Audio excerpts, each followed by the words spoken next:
this chat between myself and Michael Masurkevitch. Is that right? Yeah. Hey, this feels like it's 2.5 years late because I first knew of you from the Isolation Film Festival. Um, hmm was it was that because you were friends with Manny at that point and he was submitting? I was in Manny's, the Thirst for Blood, no, the Revenge thing, Yeah, that my friend Zach did Blood with and him as well. Yeah, Justice. I mean, Blood and Justice. Thank you. Yeah, Yes.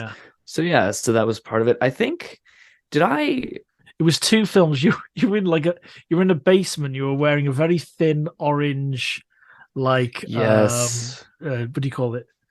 little ripped Loud, up T-shirt. little orange number. Yeah, Yeah, yeah. yeah. That was Breaking Free. That's That right. was Yeah, a short film. I had someone help with the editing because I'm not good at that. But that one I wrote, filmed, lit. Like I was pretending to be a grip, like taking lamps and bouncing them off of cardboard at myself. It was very fun. yeah. Definitely gave me a lot of respect for what other people do in film. And I know we kind of gone straight into it, but it's really nice to finally speak with you, Michael, because I will say my wife and I are fans from the films you've submitted to the festivals that I've been, the director and founder of, and we. This is a really really odd compliment, but I see you being some sort of serial killer in the future. Not in real life, but in a feature or some sort of really good short. So Mm. you have that kind of quality, you know, Thank you. Yeah, that is a very but weird interesting compliment. character. That's what I'm saying. Yeah, I'm glad you specified in a movie, not in real Yeah, life, I don't yeah, really murder people. yeah, exactly. But yeah, we've been fans, and your turn in Blunt Justice. I know it was a small role, but in one of the montages, there's a really great shot of you at the start from the start of the film where the main kind of Mhm. characters come together, and there's a really kind of sinister scene in Blood and Justice. But anyone listening to this, check out Blood and Justice if you can online. But it Totally. kind of reminded me of Jeff Goldblum's turn in Death Wish with Charles Bronson. Oh But yeah. it had that kind of really sinister edge to it. And my question is, Mm. from these films that you're tortured in, your blood's kind of farmed out of your body. Are you kind Yeah. of a sadist at heart or something? Oh, what a great question. I do also want to say that like I love the work that you do with your podcast and your festival, and I'm really excited to be here. Like very excited. Oh, that's A cool, bunch of man. my friends are like, "Oh my God, there's this guy. He does this thing. He's in England. He's amazing." Like we all here in the little pocket of Kitchener Waterloo film industry, we're all big fans of yours. Oh, that's very Um, kind. yeah, but yeah, going to your question. I I wouldn't call myself a sadist or super a masochist. I think part of it is just that, in film it's easy to try to get money for horror, or try to, get an audience for horror Yeah, because, people always want the next big scare. So part of it is that it's just a lot of that gets made. But part of that is also like I like what I do, no matter what the role is. I try to the deepest depth of the human condition that I can. So if I'm skinning myself, I'm going to be skinning myself from the deepest, most emotionally painful place I can find. If I'm killing someone, I'm going to find, so no matter what I do, I'm going to try to find that depth. Um, but the people that I roll with, for some of the independent projects I do, are kind of deliciously, beautifully messed up, like Brian Lockyer, the writer and director of Snowblinded. He approached me. We'd already done some stuff together, and he was like, "Hey, I've got this new idea. Is it cool if we use your cottage as one of the locations? Also, you're going to be like running around naked in the snow covered in blood, and you're going to do some this, and this horrifying thing." And I was like, "All right, yeah." But so he's got some things going on him. Zach King, who he and I are actually working on like a feel good dramedy right now, which is hilarious because we have done some messed up things together because Yeah. he loves horror, he loves messed up things. He did Blood and Justice, and like Manny came to him and was like, hey, like I want to do this thing. I want Mike to act in it. I want to be the lead. I want to, be this sort of tortured hero villain kind of a character. And Zach was all right and wrote up this messed up thing. Michael Malco, every now and then reaches out to me and is just like, okay, so I want to do this thing, and I think it's you, and you're in love with this corpse of a guy you kidnapped and murdered and want to have sex with. So like part of it is also like a lot of the amazing creative people that I hang out with are kind of messed up. So they call me up and they're like, hey, we need someone who can bring depth and realness to this extremely messed up role. You want to come in? And I'm like, hey, I like you. Yeah, let's do it. That's awesome, man. So that's something I've got to say, like the filmmakers and artists that I've gotten to know through the Isolation Film Festival and Hellbound and the podcast we're working on now. There seems to be such a great core, or there's several different creative groups in Toronto, in wider Canada, north of Toronto, that's you can see the personalities and how they work together so well. Like Henry Tran, Michael Chan, who works on the podcast, and Manny and yourself and Katisha Shaw, and there's just so many people and creative talent, and that's probably the best thing I've gotten out of the festivals is kind of connecting with you guys and seeing your personalities shine through. And that's one of the questions I kind of wanted to talk to you. One of the things I kind of wanted to talk to you about. You've got like a melting pot of friends, different personalities and that. How do you kind of choose a project? Is it something that someone just kind of strikes an idea, or you've got a few ideas together? How do you kind of get to a point where this is the project we're going to actually work on? I mean, first of all, the people that you've mentioned, Henry, I haven't worked with yet, unless he's the Henry that I did. Did he do a Basemaker commercial? Because I did a Basemaker commercial with a Henry at a bus stop. Oh, that Henry. Oh, I love him. Yeah. Henry's amazing. Michael Chan is amazing. Manny is amazing. Katisha is amazing. And one of the things that we love is that festivals like yours, give us a chance to get together and talk about our work and meet people like you. So like, thank you for everything Hellbound does to keep building and growing that community. That's really important to us. Yeah. Thank you. That's okay.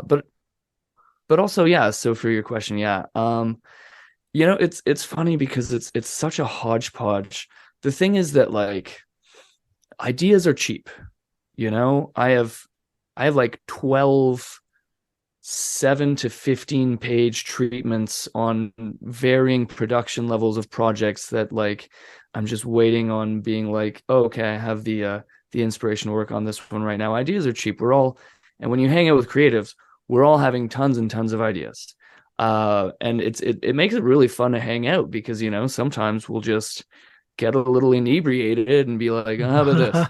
Oh, yeah, well, we could do this. I thought of this one thing. What about this? And it's great, it's super fun. But the ones that pick up momentum are the ones that people are willing to give to because, we're all really busy. We're all hustling, trying to also get paid to do it. So the passion projects, some of them just light you up, so, and other times it's just, it's like the sake of friendship. Like Manny was like, hey, Mike, like I'm doing this thing with Zach. I'm like, well, Manny worked for free for Snowblinded for the blistering cold, like almost lost a foot from frostbite. Like, I'm not going to say no to him for anything. Zach filmed me interviewing people in a toga for like 4 years. I'm not going to say no to him for anything. So I'm like, of course, whatever you need. But sometimes an idea will catch on, and other times it's sort of a combination. And the nice thing is that like a lot of the creatives that I work with and that I love to work with, a quality that a lot of us have in common is a willingness to share the creative aspects.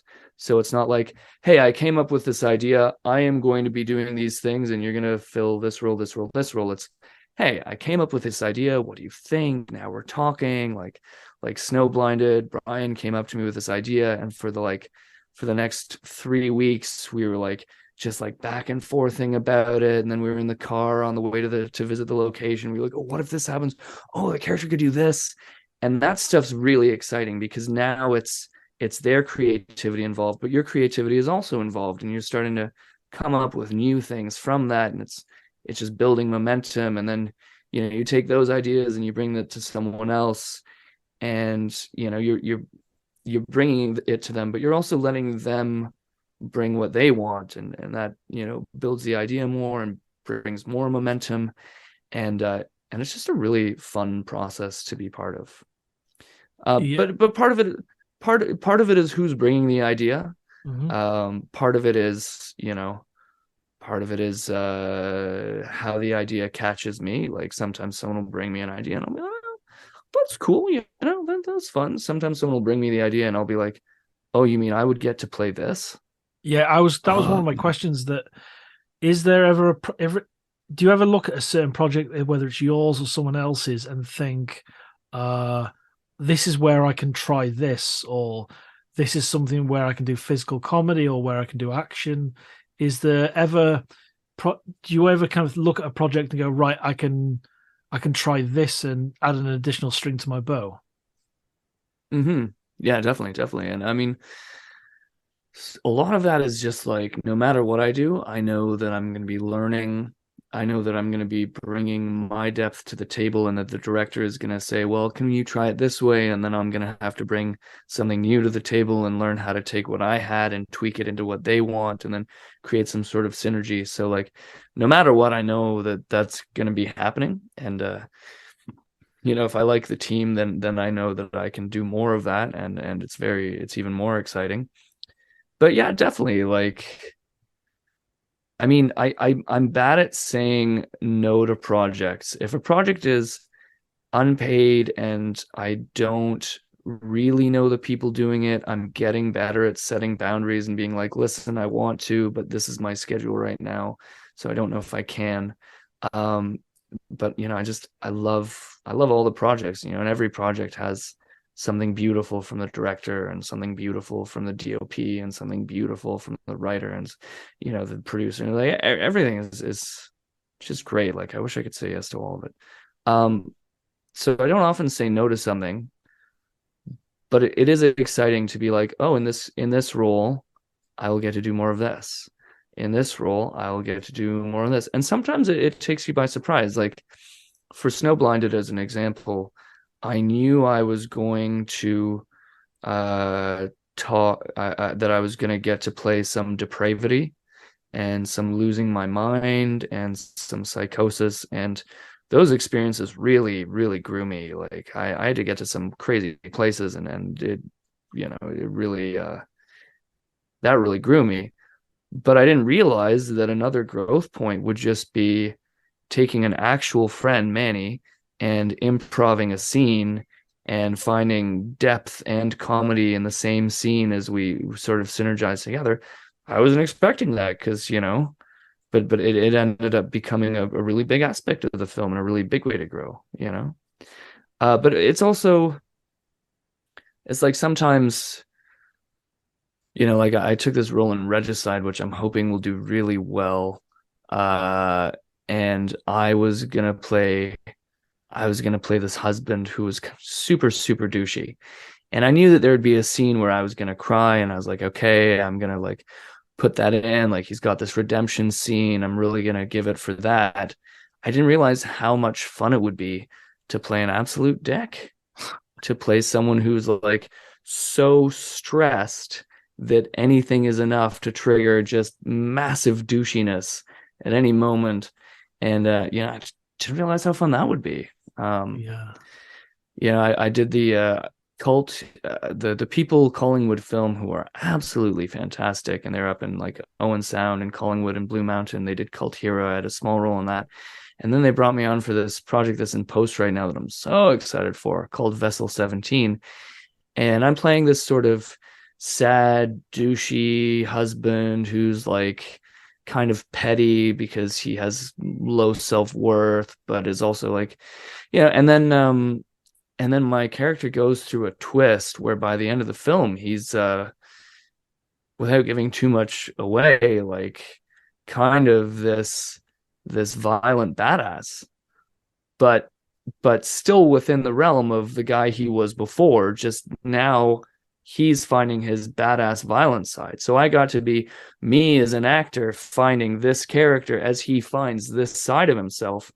And and I knew that I would get this character. I didn't know that I'd get to find this character as this character finds this character in himself. And it was just so cool, just like finding someone as they find themselves. And yeah, it really, it was very challenging, but it really grew me and was really, really fun. That's something that's something I can totally appreciate when I come to storyboard an idea, even if it's for a commercial or a cinema ad I may be working on or editing. As soon as you start seeing how it's really gonna, come together, you get there's extra layers of excitement every time, I think, and it's really interesting to hear that from a performer's point of view. But yeah, totally. Yourself and Manny, I think in terms of the two of you, I absolutely love watching the two of you work together. But it's great to find like-minded people that you can not necessarily rely on, because I think that's almost too much pressure to say, I know this person's going to work with me every time I make a short. But it's great. It must be great to have people that you can bounce ideas off at the very least, isn't it? Definitely. And that's the great aspect of building community, where if one of us has an idea, we go to the people in our group, and even if none of them say, yes, I'm going to do this with you, they will still all have ideas and feedback that will grow it, even if they don't ultimately come on board. And sometimes they do, and then then they have an opportunity to provide even more ideas and feedback and grow it even more. But it's definitely, it's a real synergy where you go in, you're like, okay, here's the character I've developed and the choices I've made. And then the other actor or whoever else is in the scene has their character, their choices. And then the director has their idea of the character and their idea of the choices. And then you bring those all together. And then, by take 3, you're finding something new. And the director's like, what did you do at that time? Because I said this, you said this, then we were doing kind of this, but then that just happened. What was that? And you're like, oh man, let's do that again. And when people feel like when people feel open to be able to create with each other, when people feel comfortable enough with each other to just let things flow and let things play, you're always finding new gems, new choices, new emotional beats, or new pieces to bring in. And that is so fun. And that's the best part of these communities and the people that we love to work with, is that we're comfortable enough with each other that even when we're talking about ideas and just riffing that way, let alone when we're on the day in front of the camera, we can do that. We can feel comfortable and bring new stuff in and play. And I have one of the best acting teachers that I've ever trained with, Sophie Ann Rooney of Raw. If there's any actors in Toronto listening to this, fucking great. But she calls it riffing. She says it's like jazz. Everyone's bringing their own instrument, and we're all just tuning and playing the instruments together, and it's like a jazz piece. It's always growing. It's always changing. Absolutely. That's something that even at the highest level to the lowest level, from like Steven Spielberg has got like, I think it's 14 people that he normally works with and has worked with for the last 20 films. And you can have that when you're starting off. You can have a friend from university or from college or whatever. And it's really, I think it's just something that I kind of thought about when you were just mentioning collaboration, is you've got to be able to be vulnerable with your ideas in front of other people as well. Because if you hold back anything, I think you really need to have that flexibility. Like, I'm working on something at the moment called Set Up and Shoot, and it's basically a production diary series, a YouTube thing, where we're going through the initial initial creating an idea for a short, and then when we have the time, putting a production diary out for every single stage of a short film. It's probably been done before, but we're doing it from a point of view where we all work, to earn money to pay for your house, whatever. And we've got, kids or family or dogs, and trying to fit in a creative work, creative life alongside that. So with that, with my creative partner, Jack Mason, he and I have been totally transparent with our availability, our ideas. If they're bad ideas, you don't, you can have judgmental friends, but it's kind of not healthy to have that within the kind of creative space, because you need to be able to be vulnerable with everything, really. So it's definitely. It's really important you have kind of those like-minded people. Is Snow Blinded something that's already available to view online? What kind of stage is that at the moment?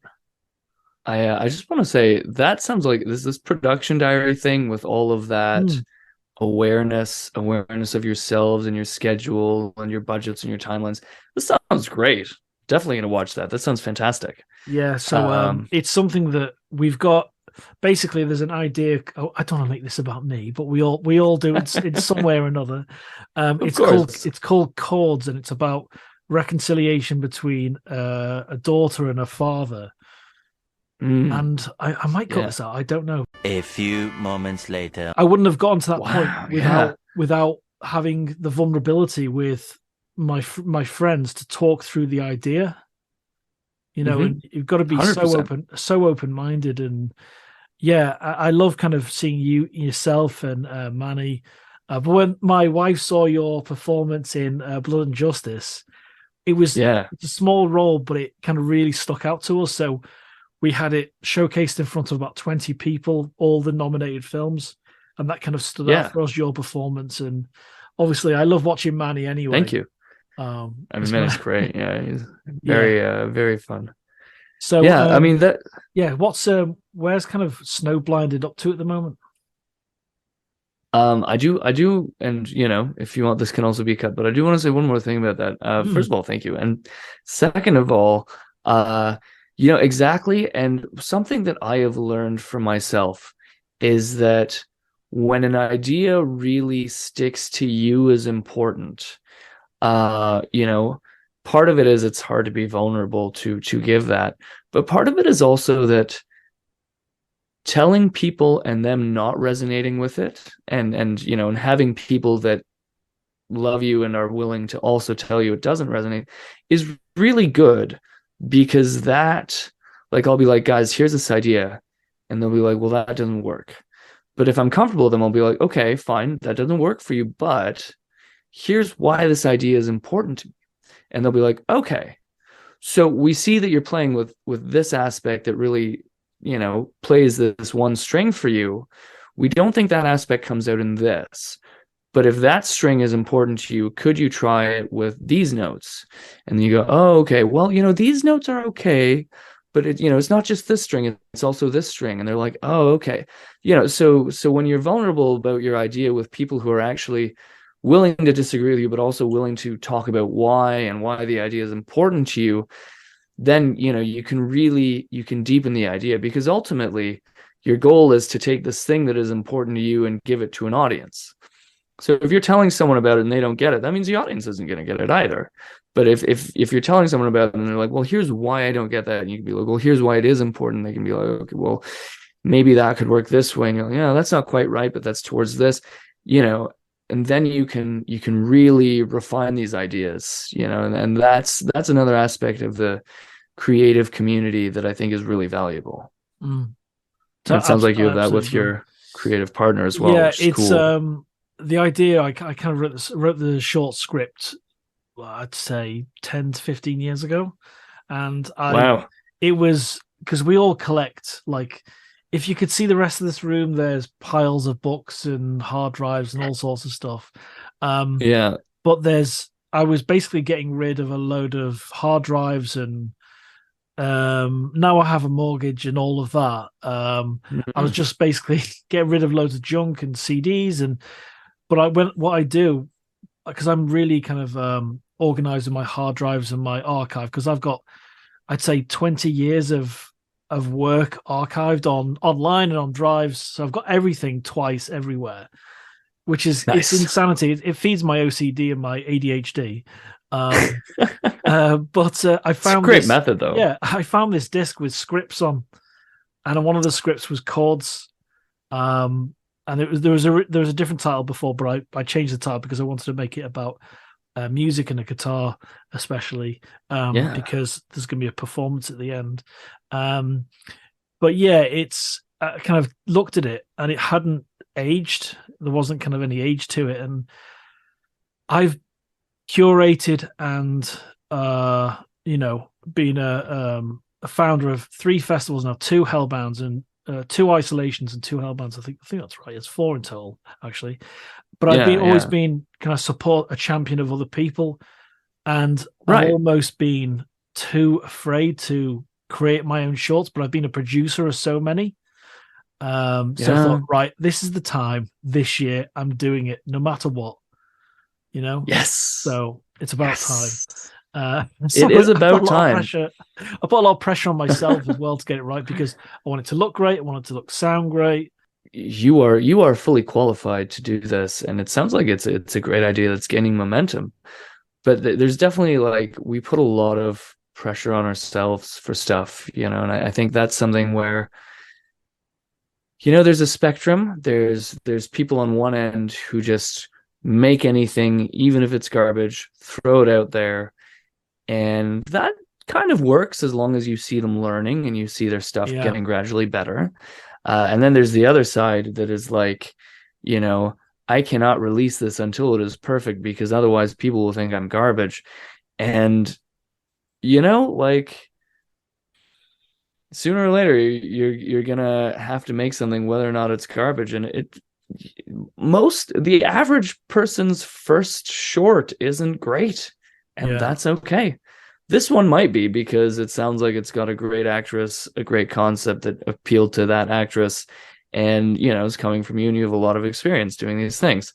So this one might actually be fantastic. But even if it's not, that's okay. It's important that you do it, whether or not it comes out as a perfect thing, And the amazing thing is that, like, you have been such a support person for other people, and it's amazing. It's amazing what you've done. But also through that process, you are learning. When you curate films, you are learning. When you support other people's journeys, you are learning. So now all of that knowledge and all of those connections of people you've supported, that is going to come into this piece. Yeah. Because, every time you do things, you're meeting people and you're learning. And then later, when you're doing your own things, you have knowledge and people. Do you ever say kind of no out of politeness to any kind of projects? Like, obviously you kind of want to work with all of your friends and your kind of colleagues, but is there ever a point where the material is like, it's not of interest and you don't really want to do it? Because saying no is just as powerful as yes, really, isn't it? Totally. Well, and I mean, part of it is schedule like, but the other thing is that I like to give notes. So a year ago, someone approached me with an idea for their first feature, and they wanted to go to camera. And I was like, hey, like, this is really strong. And, in this lead, like, this and this about it resonates with me. It's also a big time commitment. So for no money, or for a bit of money, or whatever it was at the time, I don't remember. And I'm busy because of this and this. And then I was like, listen, like, this lead and this story, it has this and this and this. These things are great. It could also benefit from fleshing out this. You have a lot of this, and that's good, but you probably need about this much of that. And then to use that space for this aspect and this aspect. And I kind of, because I do a lot of writing now, I've got a feature that's gotten some good feedback that I'm trying to sell. I've got another feature that's about halfway through the writing process that I'm hoping to get produced. I've got another feature that after several rewrites, I then saw a casting call for a similar project and realized I had to abandon it. So, I've got a cop show that's sitting on my back shelf that, like, I cannot, but I want to play one of the two cops, which is pretty big. It's a pretty big ask, and I don't currently have that clout. So that one's waiting on the back burner until I have enough clout to be like, hey, I want to do this and I want to play this guy. So yeah, I do a lot of writing, and sometimes the project will come in and I'll be like, hey, well, I love this story. Would you think about doing this, this, and this? And if they're like, yeah, 100%, I'm on it. Would you be willing to talk more about this? Let's do some rewrites together. I'll send you a new draft in 2 weeks or whatever. Then I'm like, all right, this person, number one, can take feedback. Number two, can involve me in the creative process. And number three, is prioritizing the final product being great, because I want to be in things that are great. So I want to be in things with people where the final product is going to be great. In this particular case, the guy was like, hey, thanks for your feedback, but I'm happy with things the way they are, and I just want to go to camera. Do you still want to be involved? I was like, let me check my schedule. I don't think I can do this. Yeah. Because they didn't take what I gave. I gave them the gift of my time figuring out how the story could be reworked to be much stronger. They didn't take that gift. That's okay, but that's also not something I'm going to say yes to. Versus occasionally there's a project where like I'll do that and they'll be like, yes, we'll take our feedback, and I'll be like, great. Send me the next rewrite. Also, when are you going to camera? And they're like, oh, we're going to camera this. And I'm like, I have a job that's going to pay me on those days, so I can't say yes. Yeah. So, so it depends. It depends. I mean, like right now, so Zach, who did Blood and Justice, and he and I also did a feature together called Jim's Room, which was kind of a funny story. I was helping him move. And he was like, well, I'm also going to have to repaint this house because we're turning it over. Do you want to help me paint too? And I was kind of like, yeah, maybe if we make it a movie. So then me, right? Maybe if it's on camera, asshole, was my response. So then me, him, and some of, his partner Lily and his friend Lachlan, our friend Lachlan, who was also helping us, and our friends, we all started just throwing out ideas. And we eventually came up with this idea of like a found footage style mockumentary where this homeless dude, because at the time I had a lot of beard and a lot of hair because I hadn't booked anything in a little while. It was COVID, whatever. Actually, I had booked something before that, but they wanted me to keep the hair and beard. So like I still had all this hair and beard. Yeah. And so we made up this thing of like, okay, this homeless guy is on the street. We see a bit of him, but like through this camera that's like watching him, stalking him, keeping an eye on him. Then he gets offered this job to help paint this guy's house. Then the guy but the guy is filming him the whole time, and you're like, guy just doesn't trust him. What? And then the guy starts like interviewing him on camera, and you're like, okay, guy's just trying to look like he's a good dude for giving a homeless person employment, or is he actually a good dude trying to tell this guy's story? What's happening? And then stuff starts to get weird, and then gradually like weirder and weirder and weirder until you realize that the guy who offered him the job is like a murder rapist, and he, ultimately has to escape with his life. So we came up with that. And then like 3 weeks later, we made this, and it was a lot of fun. It's a great idea. But anyway, I love that. It's pretty cool. We're trying to figure out how to put it out there. Also, like I had just taken a screenwriting class, so I wrote the script in like a week. Like it's not perfect, but it's finished, and we're hoping to find some way to put it out there. But anyway. So like he and I are working on a project now, sort of a dramedy where I play this sort of everyday Joe working class loser who is forced to deal with his pill addiction and his estranged son. His wife comes out of the closet and leaves him for a woman. So we're working on that dramedy right now. But like right now there are projects where people are like, hey, you want to come and be part of this short? And I read it and I'm like, yes, I do. When are you filming? And they're like, this weekend. And I'm like,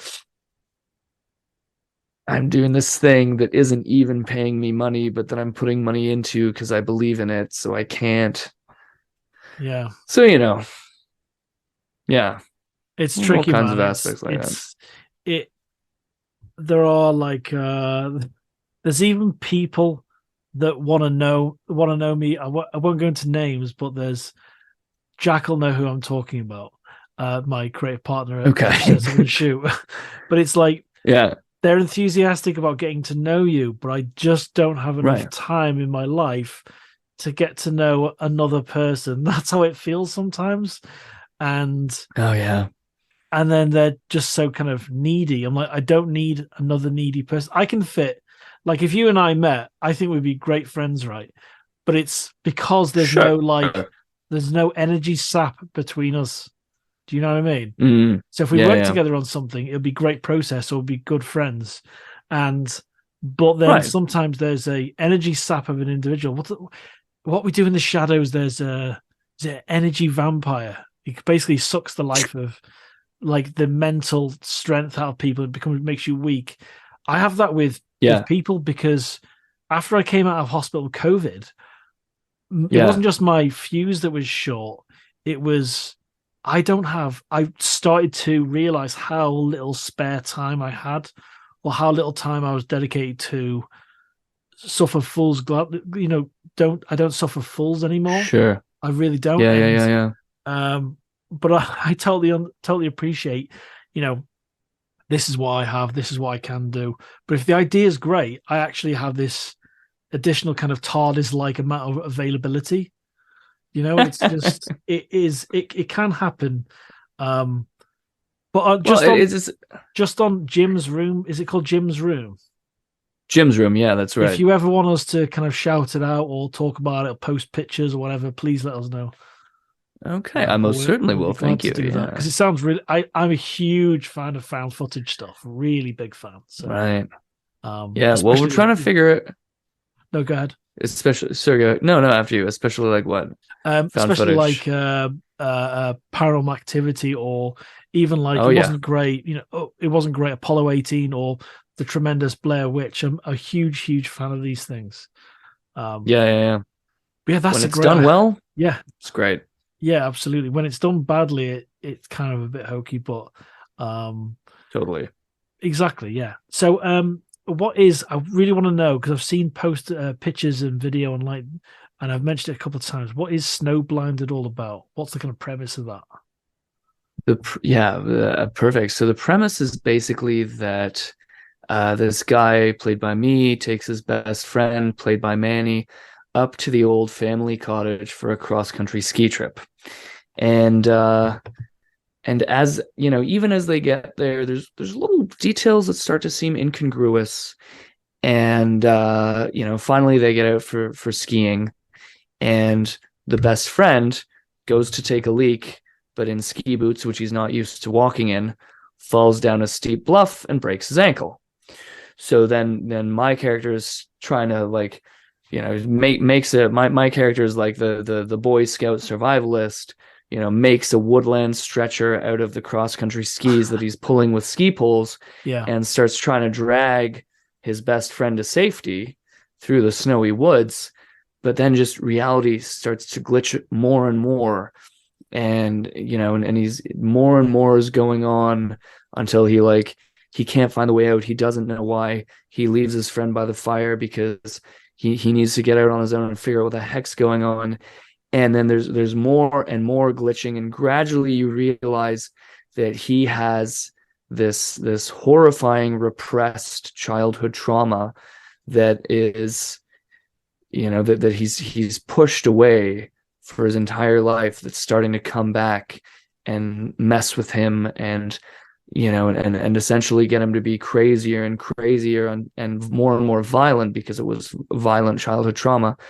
And then the forest sort of becomes a metaphor for his mind, and it sort of becomes an internal struggle between the part of him that is a good person and wants to do the right thing and wants to get his friend to safety and wants to to be who he is most of the time, versus the part of him that is this horrifying, screaming, repressed inner child that saw some serious shit and is trying to force the current version of him to come to terms with the childhood trauma any way he can. So it's interesting because, you know, on the one hand, it's a body horror with all this intense, gross, grim stuff that happens in certain flashes, and you know, there's a part where I'm like rubbing blood on my face and it's kind of sensual. There's a part where I'm like literally cutting my clothes off and running screaming and naked through the woods.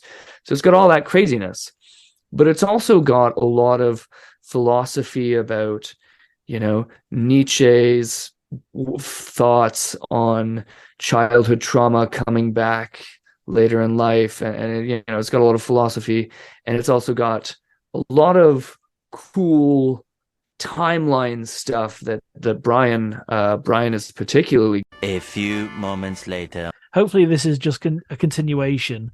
We'll put some sort of special effect or sound effect in between the two cuts. Perfect. Yeah. Do you want me to just finish? I was yes, on a roll. please, yeah. I can finish it. Absolutely. Okay. So, you know, it's got all of that, but then something Brian Lockyer is really good at is just like figuring out how to make sure that no matter how crazy stuff gets, everything is for a reason. Everything works because of something. So it's kind of this puzzle film at the same time where, you know, there's the storyline about Sean taking his friend Manny out to the woods, and Manny breaks his leg, and then blah, blah, blah, blah, blah, blah, blah. But then, like, there's a glitch here. There's a dream here, and you're like, wait, those things. There's a glitch here and a dream here, and then this, suddenly reality is this. And you're like, what? But then reality's back to this. And you're like, okay. And so Brian has done a great job of taking these body horror elements and the relationship with Manny and Sean, which is kind of the heart of the movie, and you know, the philosophy and the childhood trauma, and turning it all into this puzzle where, you know, the first time you watch it, you're probably going to be like, why did that happen? But the second time you watch it, you're going to be like, oh, that's this, and that's the jacket, and that, right? Yeah. Like, so Brian did a really good job of working that into the film. Yeah, if that makes sense. That'll be quite interesting to see, because I have a bit of a love-hate relationship with body horror, because body horror for body horror's sake is the worst for me. You know, like a Saw, for instance. I'm not a huge fan of that kind of franchise, right. But if it's done right, like there's small, you know, Cronenberg stuff. I'm a big fan of David Cronenberg.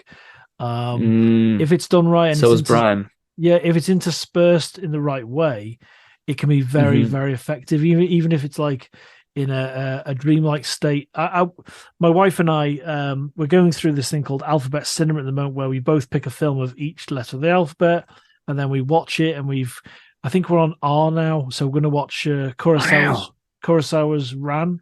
But my O was Outland with Sean Connery. It's a science fiction film. It's a brilliant science fiction film, and they use elements of body horror in that, where what happens to the human body when it goes out into space, or in a space helmet where they go crazy. And yeah, it's there's actually a scene that's very you in it. It's about this. I've got a really strange opinion of you. It's not true. But there's this basically. There's a drug being sold on this refinery, which is on a third moon of Jupiter or something, and Connery's a police officer on this mining colony, and this drug that's used is basically, because they've got nothing else, they work really hard and they party hard, but they use this drug that's imported, and it's basically like investigation in space. It's really, really good. There's Jerry Goldsmith music, great. And oh yeah, one of the scenes, and I just had this spark of you when I watched the scene. It's the way the drug reacts with certain people. Some are okay, but some like literally go mad on it. And the elements of Snowblinded kind of sound those manic states, or the way those things are connected. It sounds very much how I have thoughts about that particular film. So it's just, I want to kind of shout out about Outland. It's a great movie. You should check it out. Yeah, it sounds fantastic. I also really love that you're watching a movie, you see someone completely losing their mind, and you're like, oh yeah, that's like Michael Masurkevitch. Yeah. Yeah, that guy who should play a serial killer. Yeah, that's him. Yeah, okay. Where do you kind of draw your inspiration from for your kind of your work, your kind of performances? Is it everyday life? Is it family? Is it friends? Is it a little bit of everything? Yeah, a lot of it is everyday life. A lot of it is family and friends. Sometimes it's something weird where like I think life is two things: life experience and spirituality, which is the processing of life experience. So, I had a friend who has insanely heavy PTSD, and I was there for them during this anxiety attack where they were losing their minds. And afterwards, like, I was exhausted and just like irritable for days because I had given so much time and emotion to their trauma. I was like, oh man, wow. I let alone what they were going through, I needed several days of recovery, let alone what they went through. Yeah. And I really honor that they had the strength to go through it, and I'm really honored to have been part of it.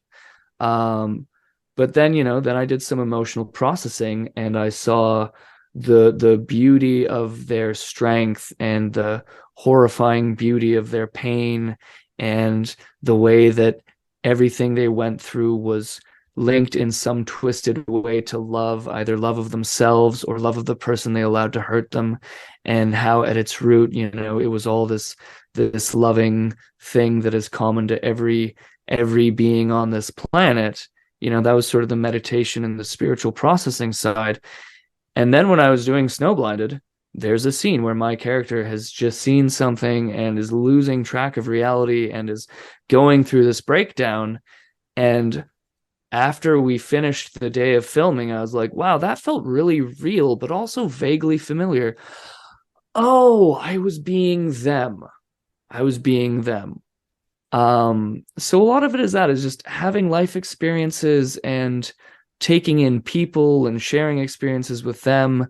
And then the added step of emotionally processing it, seeing the commonalities, seeing the basic humanity, seeing the human truths underneath, seeing the love and the joy and the pain that we all feel under what they're doing. So that then when I'm in that situation as an actor, I can go, okay, this character is feeling this and this and this. I have not felt those, but I saw this person feel these, and I processed with my meditations how these things are these emotions, and I do have these emotions. So now I can just take these emotions that I have from processing what they shared with me, or in some cases what I did have in this situation, and rebuild them as this. And now I have my character, but from a place of deep emotional truth, because they came from my or other people's real experiences distilled through the process of meditation. And distilling it through the process of meditation is, I think, the game changer for me as an actor. I mean, if you take a class with Sophie Ann Rooney and Raw, she is very much about the spiritual connection between the actor, the actor's emotions, the character's emotions, and the character, and sort of approaching it that way. So, it's partially from things I've experienced and felt, and things I've witnessed people experiencing and feeling, but always distilled and processed through meditation and feeling feelings. And then I can translate it to the character.